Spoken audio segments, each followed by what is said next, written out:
মেলা দেখতে গিয়ে হলো তুমুল ঝগড়া, তা আবার জীবনের প্রথমবার আমার বেস্ট ফ্রেন্ডের সাথে। কেনই বা হলো এত বড় ঝগড়া যে চলন্ত ট্রেনের মধ্যে মুখ ফুলিয়েও দাঁড়িয়েছিল, আমার সাথে কথাও বলেনি।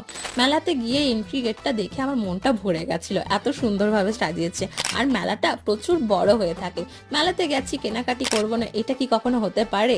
প্রচুর পরিমাণে কেনাকাটি করেছি আমরা দুজনে, আর আমাদের দুজনকার কোম্পানি আমরা ভীষণ পরিমাণে এনজয় করি। আর মেলাতে গিয়ে পরে আমরা খেয়েছিলাম Panskura chop, chicken chop, chicken momo. Bamboo চিকেনটা খুব টেস্টি ছিল, সত্যি কথা বলতে খুব দারুণ হয়েছিল ব্যাম্বু চিকেনটা। তারপরে আর কি খেয়েছিলাম, পাটিসাপটা আর পিঠে আরে নিয়ে বাড়িতে এসেছিলাম। আর প্রচুর পরিমাণে কুলের আচার বা অনেক কিছু কিনেছি আমি। আর ঝগড়ার বিষয়টা এবারে বলি, মোদ্দা কথা, ওর সাথে আমার ঝগড়া হয়নি, আমার ওর সাথে ঝগড়া হতেই পারে না কখনো। ওর সাথে ওর স্পেশাল একজনের ঝগড়া হয়েছিল ফোনের মাধ্যমে, আর ওর জন্যই আপসেট হয়ে দাঁড়িয়েছিল, আর আমি ওকে হাসাবার চেষ্টা করছিলাম। এছাড়া আর কিছুই না, বাদ বাকি সবকিছু ঠিকঠাক আছে। আজকের জন্য